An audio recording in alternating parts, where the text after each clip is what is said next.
Assalamualaikum warahmatullahi wabarakatuh. Hai anak-anak, bagaimana kabarnya? Sehat semua bukan? Sebelumnya, perkenalkan nama Ibu Ayu Putri Utami, mahasiswa dari Pendidikan IPA Universitas Jember. Pada pertemuan hari ini, kita akan membahas mengenai tekanan zat cair. Adapun tujuan pembelajaran dalam materi ini yaitu yang pertama, melalui diskusi peserta didik dapat menjelaskan hukum Archimedes dengan benar. Yang kedua, melalui pengamatan dengan video animasi, peserta didik dapat mengetahui hukum Pascal pada benda dalam kehidupan sehari-hari dengan baik. Yang ketiga, melalui pengamatan dengan video animasi dan diskusi, peserta didik dapat menganalisis penerapan hukum Archimedes pada benda terapung, melayang, dan tenggelam dengan benar. Dan yang keempat yaitu melalui pengamatan video animasi dan diskusi, peserta didik dapat menganalisis tekanan zat cair pada kedalaman tertentu dengan tepat. Sebelum Ibu menjelaskan mengenai materi tekanan zat cair, perhatikan terlebih dahulu fenomena berikut ini.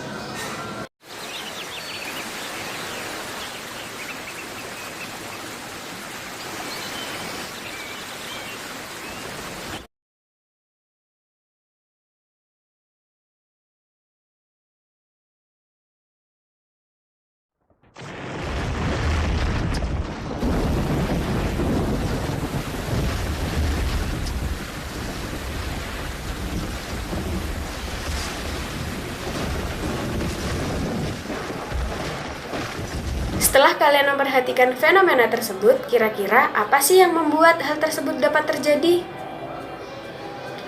Dan apa sih hubungan bentuk bendungan yang seperti ini dengan tekanan? Adapun hubungan fenomena tersebut yaitu dengan tekanan hidrostatis, di mana tekanan hidrostatis merupakan tekanan yang diakibatkan oleh gaya yang ada pada zat cair terhadap suatu luas bidang pada kedalaman tertentu.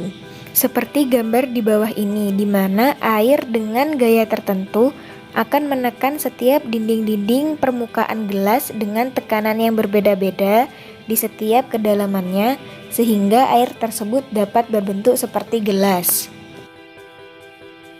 Adapun fenomena lain dari tekanan hidrostatis yaitu saat seseorang berenang terlalu dalam, maka orang tersebut akan merasa kesulitan untuk bergerak dan terasa seperti tertekan di daerah dada.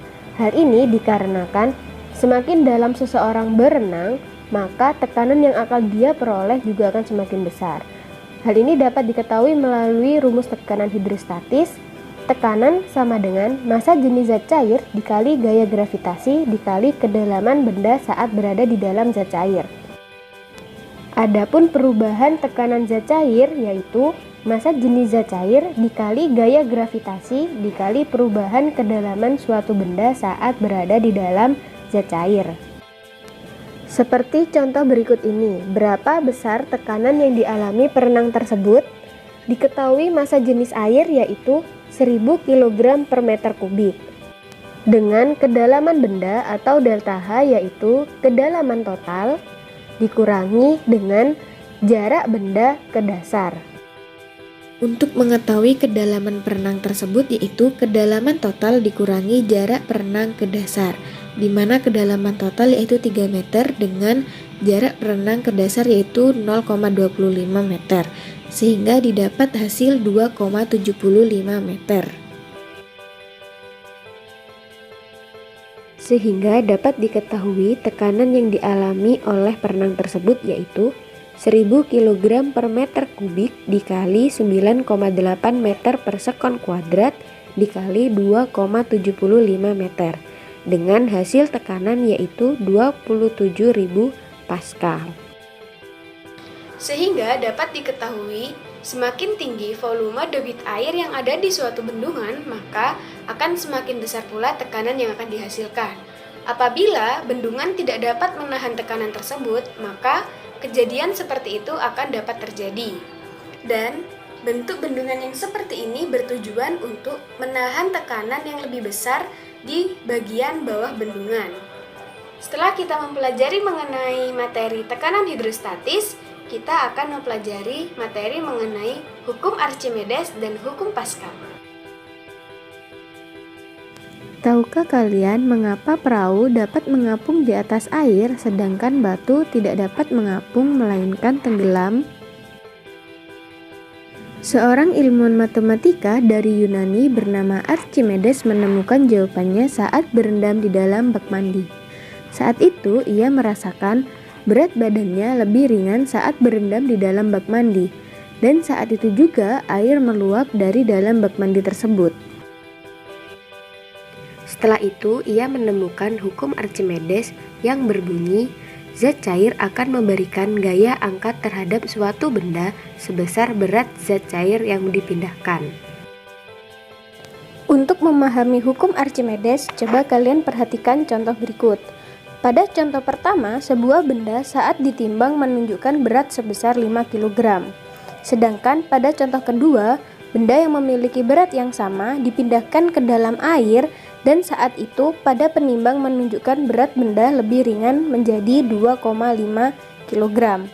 Perbedaan ini disebabkan karena adanya gaya angkat yang bernilai sama dengan berat zat cair yang dipindahkan.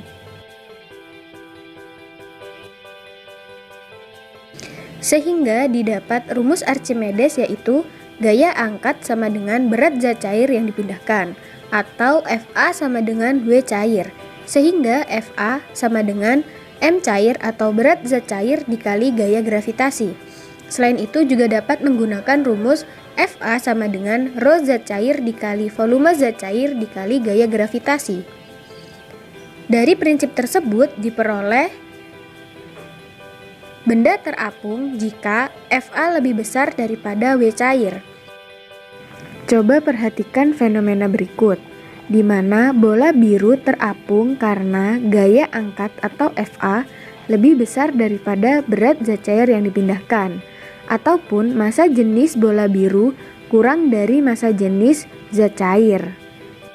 Selanjutnya yaitu benda melayang jika gaya angkat sama dengan berat zat cair yang dipindahkan. Selanjutnya yaitu benda melayang apabila Fa atau gaya angkat sama dengan W atau berat yang dipindahkan zat cair, atau massa jenis benda sama dengan massa jenis zat cair. Dan yang terakhir yaitu benda tenggelam jika Fa atau gaya angkat kurang dari W atau berat zat cair.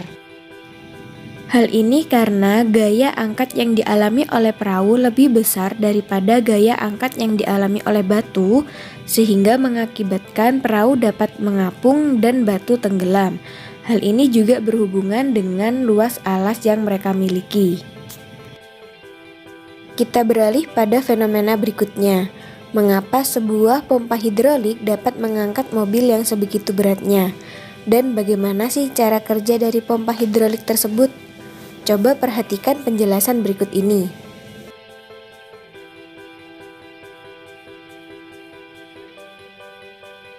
Bunyi hukum Pascal yaitu tekanan yang digunakan pada zat cair di dalam ruang tertutup akan diteruskan oleh zat cair tersebut ke segala arah, seperti pada gambar berikut ini. Di mana zat cair kita ibaratkan bola warna-warni. Di saat bola tersebut diletakkan di tempat tertutup dan diberi gaya dari satu sisi, maka bola akan bergerak dan akan saling menekan setiap permukaan tempat tersebut. Dan jika gaya yang diberikan tersebut diperbesar hingga maksimal, maka tekanan yang dihasilkan juga akan semakin besar dan bisa membuat wadah tempat zat tersebut meledak. Prinsip inilah yang digunakan oleh pompa hidrolik dengan menggunakan zat cair di dalamnya. Pompa hidrolik memiliki dua sisi, di mana luas penampang sisi 1 lebih kecil daripada luas penampang sisi 2. Di saat sisi 1 diberikan tekanan dengan rumus F1 per A1 atau gaya per luas penampang 1, maka tekanan itu akan membuat zat cair bergerak menekan luas penampang 2, sehingga dapat dikatakan gaya atau F2 pada sisi 2 yaitu F2 sama dengan F1 per A1 dikali A2, atau gaya 2 sama dengan gaya 1 per luas penampang 1 dikali luas penampang 2. Dan apabila gaya 1 lebih besar daripada gaya 2, maka benda pada sisi 2 akan terangkat.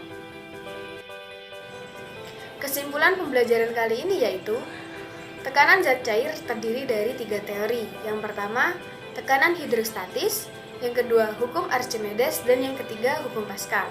Pada tekanan hidrostatis memiliki rumus yaitu tekanan sama dengan massa jenis zat cair dikali gaya gravitasi dikali kedalaman benda saat di dalam zat cair. Sedangkan untuk hukum Archimedes memiliki rumus yaitu gaya angkat atau gaya apung sama dengan berat zat cair yang dipindahkan, atau Fa sama dengan massa jenis zat cair dikali volume zat cair dikali gaya gravitasi. Dari rumus tersebut terdapat 3 prinsip, yaitu benda terapung apabila Fa lebih besar daripada W, benda melayang apabila Fa sama dengan W, benda tenggelam apabila Fa kurang dari W. Sedangkan untuk hukum Pascal didapat rumus yaitu F2 sama dengan F1 per A1 kali A1, atau gaya penampang 2 sama dengan gaya penampang 1 dibagi luas alas penampang 1 dikali luas penampang 2. Sekian pembelajaran kali ini, semoga bermanfaat untuk kita semua. Sampai jumpa. Wassalamualaikum warahmatullahi wabarakatuh.